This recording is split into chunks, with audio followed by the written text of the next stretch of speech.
back with comedian Boyle, and I'm quitting alcohol. So it was Father's Day today, and what a joy it was. My wife bought me breakfast in bed, handed it over to me. It looked absolutely beautiful.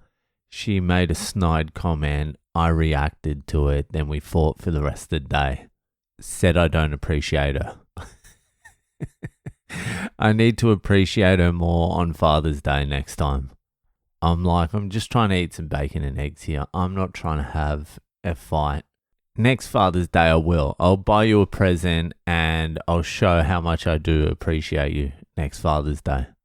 So that was joyful. My son ran in the room in the morning as well. He came in. He's like, Dada, can I watch TV? And I'm like, yeah, okay. And then his mum yelled out to him, it's Father's Day. He's like, oh, I forgot. Happy Father's Day. And he just ran and watched TV. And then my daughter was there and she gave us a big cuddle and she was sweet until she wanted to play in the park while I was eating bacon and eggs and fighting with my wife. And I had to tell her, no, I'm not going to play just now. I'm eating. And then she started crying. And then I said, crying doesn't work with me. I'm not playing in the park now. And then she cried more. And then like an hour later, she comes in and she's like, why aren't you having a wonderful, nice Father's Day playing with your children? And that made me feel guilty. Not guilty enough to go play with my children, but, I was like, why aren't I? And then I pushed it to the side and continued scrolling. So it was fucking just amazing. I love Father's Day.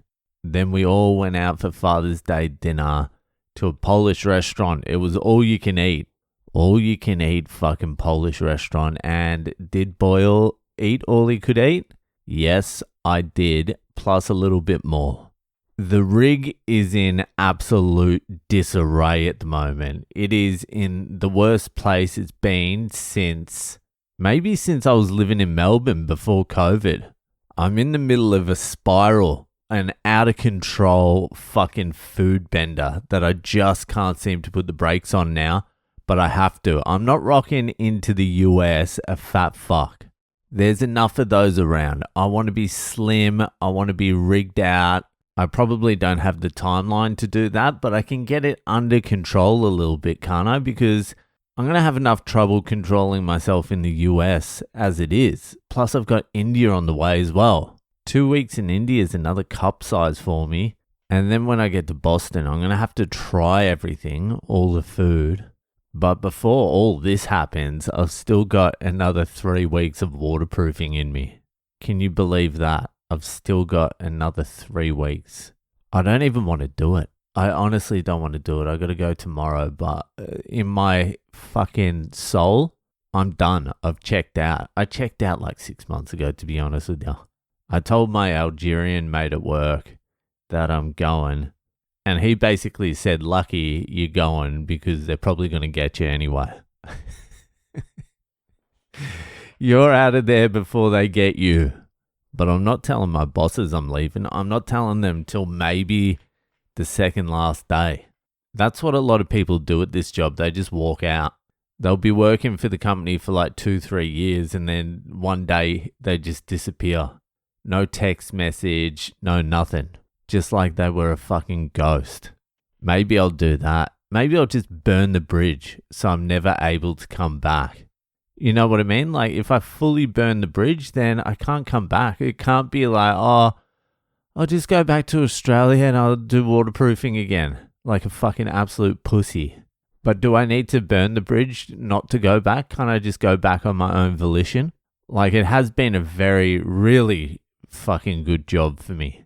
I've earned a lot of money. I have spent a lot of time there. I have wasted a year and a half of my life, but I've earned a lot of money and the investments I've made using the money I earned have done well as well. So it all worked out in that respect. But if this wasn't happening now, I'd be quitting anyway. It doesn't matter. I wouldn't be continuing working. I've come to the end of the road with this. I've just got to grind out another 3 weeks. The last 3 weeks really hurt. The 3 weeks leading up to the visa appointment on Friday were absolute torture. So I don't know what these 3 weeks are going to be like. The weather's starting to get hot as well, and it's no fun waterproofing when it's fucking hot. It's 28 degrees tomorrow. Anyway, I got to be up in like fucking 6 hours. So that'll fucking do it for tonight. And I'll see you the fuck later.